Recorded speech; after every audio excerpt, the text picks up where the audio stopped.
commission najja register n'abala abalonzi bonna n'amanya demographically waba bali located kati yayingira mu kalulu ne babirigwa ne bayiganga naye ye musajja eyali tafaayo yena ng'alwogera nga bwalutegeera n'atuusa ensonga gwe n'oseka naye ng'akutegeezeza era bamusekereranga nnyo mu kusooka n'oluvannyuma ebyokuseka babivaako kubanga ebigambo byayogeranga byatuukiranga ne bamanya kikyategeeza. Ssebaggala nze mujjukirako ebintu bingi nnyo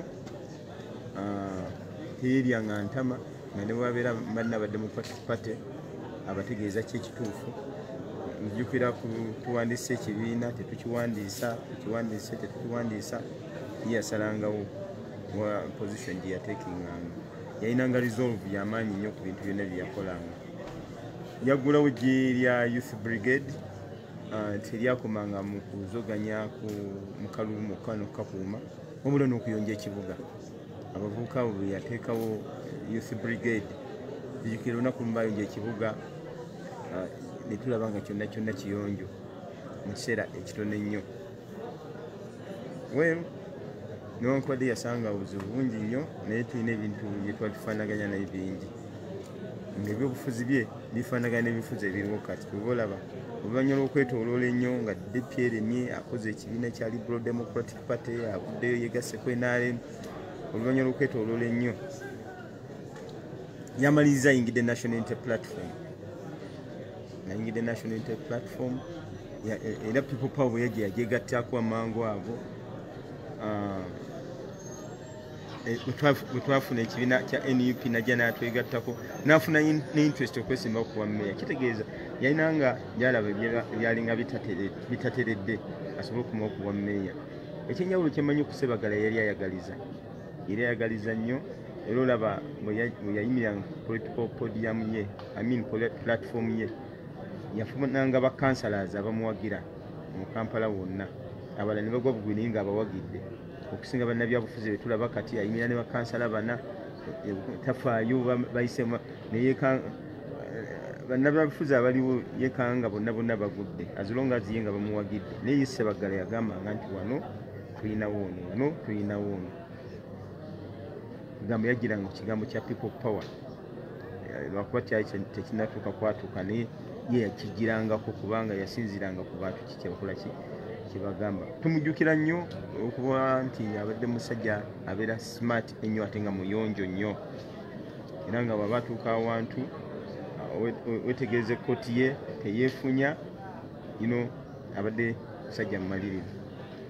Naye ekyensinga okumujjukirako olwo lunaku lwe yakomawo yadde ensi yali emutwala nga yakoze ensobi ku bintu bya ssente naye olw'omulandira gwe yali asimbye mu bantu nti akolerera nnyo abantu mulungi ne mu bubi abantu bamwaniriza n'amaanyi ag'ekika ekyawaggulu ng'akoma okuva entebe. Abantu batambuza ebigere abantu balika abaawera 3,000 abatambula okuva entebe paka wano. Yali afunye ekirowoozo eky'okwesimba ku bwa pulezidenti era ng'oggyeko Kyagulanyi ye musajja akyasoose okukwata akati wano nga bw'ogenda Embala omuwulira bw'ogenda Koboko owulira Alhaji Nasser Ntege Ssebaggala. Kale ekyo kyali kyanjawulo omusajja gwe baali babuuza nti yasoma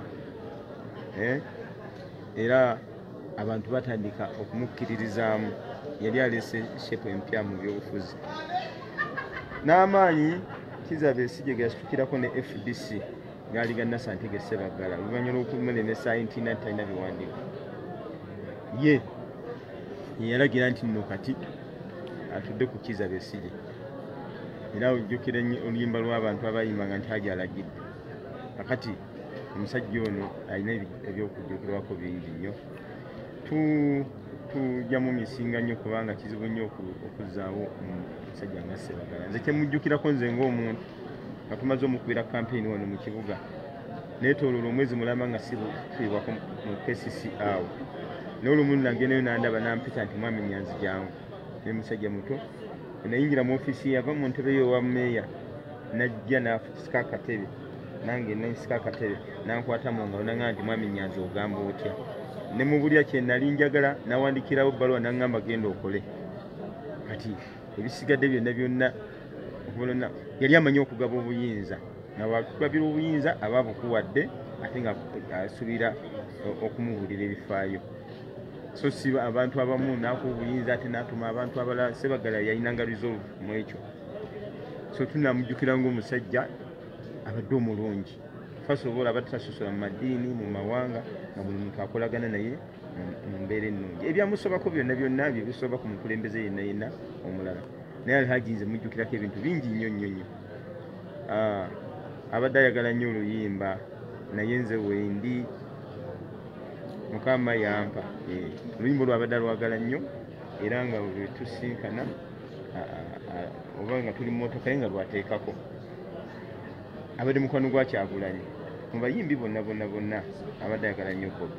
Ate ekyo nakyo tukimwebaliza kubanga kirabika babadde balina many things in common. Nze byensobola okwogera ku Alhaji Nassantege Ssebaggala. Ekirala ekyenjawulo kyemulabyeko ne mu kufa kwe abadde wanjawulo kubanga nabadde ndowooza nti bagenda mutuziikako naye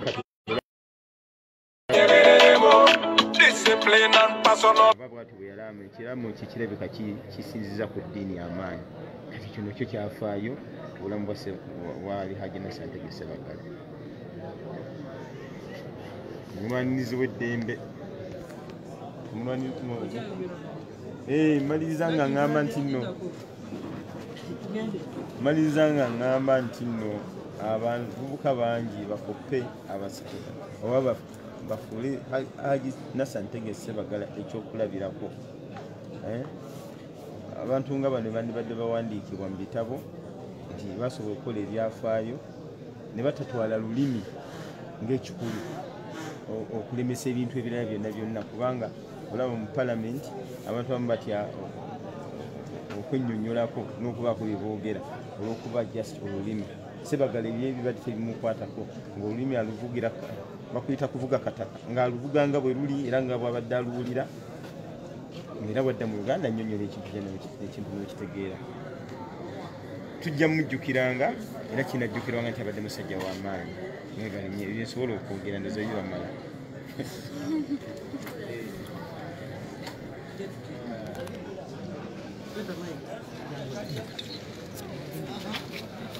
Commission najja ebigesa n'abala abalonzi bonna n'amanya demographically waba bali located. Kati yayingira mu kalulu ne babiriggwa ne bayiganga naye. Ye musajja eyali tafaayo yena ng'alwogera nga bw'alutegeera n'atuusa ensonga gwe n'oseka naye ng'akutegeezeza era bamusekereranga nnyo mu kusooka n'oluvannyuma ebyokuseka baabivaako kubanga ebigambo byayogeranga byatuukiranga ne bamanya kikyategeeza. Ssebaggala nze mujjukirako ebintu bingi nnyo.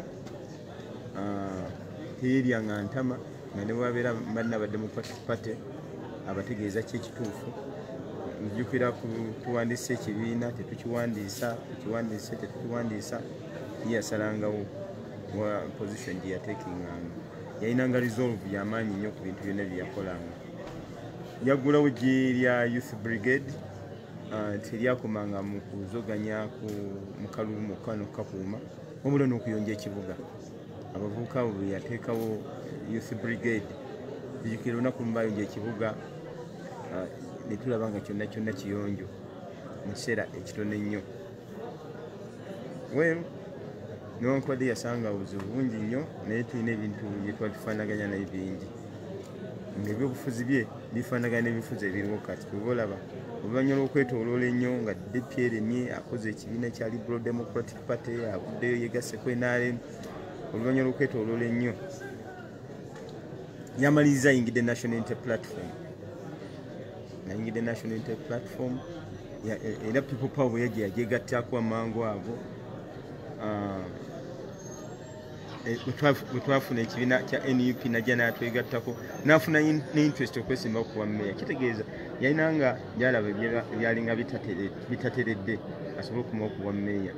Ekyenjawulo kyemanyi ku Ssebaggala yali ayagaliza nnyo era olaba bwe yayimira political podium ye platform ye yafunanga ba councillors abamuwagira mu Kampala wonna.